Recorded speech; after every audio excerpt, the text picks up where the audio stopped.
Hormuz প্রণালীর উপর জ্বালানি নির্ভরতা কমাতে যুক্তরাষ্ট্র থেকে আরও বেশি তেল কেনার আগ্রহ দেখিয়েছে চীন। ১৪ মে বৃহস্পতিবার হোয়াইট হাউস এ তথ্য জানিয়েছে।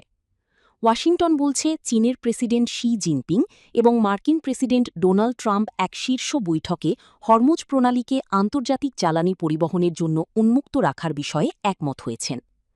হোয়াইট হাউসের দাবি, শি জিনপিং প্রণালীটির সামরিকীকরণ এবং এর ব্যবহার নিয়ে কোনো ধরনের টোল আরোপেরও বিরোধিতা করেছেন। তবে বৈঠক নিয়ে চীনা রাষ্ট্রীয় গণমাধ্যমের প্রকাশিত বিবরণে মার্কিন তেল কেনার বিষয়টি উল্লেখ করা হয়নি। এ বিষয়ে বেইজিং আনুষ্ঠানিক কোনো মন্তব্য দেয়নি। দুই নেতার এই বৈঠক কয়েক ঘণ্টা ধরে চলে এবং এটিকে দুই দেশের সম্পর্কের নতুন দিক নির্ধারণকারী আলোচনা হিসেবে বর্ণনা করেছে চীনা গণমাধ্যম। রয়টার্স জানিয়েছে, যুক্তরাষ্ট্র ও চীন প্রায় $৩০ বিলিয়ন কিছু পণ্যে শুল্ক কমানোর সম্ভাবনা নিয়ে আলোচনা করছে।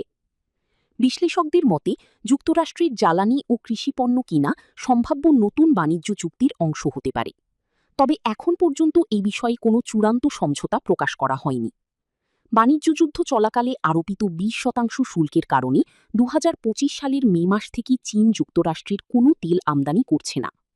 বিশেষজ্ঞদের মতে, ওই শুল্ক প্রত্যাহার ছাড়া বড় পরিসরে মার্কিন তেল আমদানি পুনরায় শুরু হওয়া কঠিন। জাহাজ চলাচল বিশ্লেষক প্রতিষ্ঠান ভর্টিক্সার বিশ্লেষক এমা লি বলেন, বর্তমান শুল্ক বহাল থাকলে মার্কিন তেল অন্যান্য উৎসের তুলনায় বাজারে প্রতিযোগিতামূলক থাকবে না। ২০২০ সালে যুক্তরাষ্ট্র থেকে চীনের তেল আমদানি দৈনিক প্রায় ৩,৯৫,০০০ ব্যারেলে পৌঁছেছিল, যা ছিল চীনের মোট আমদানির প্রায় ৪%। তবে ২০২৪ সালে সেই পরিমাণ কমে দৈনিক ১,৯৩,০০০ ব্যারেলে নেমে আসে।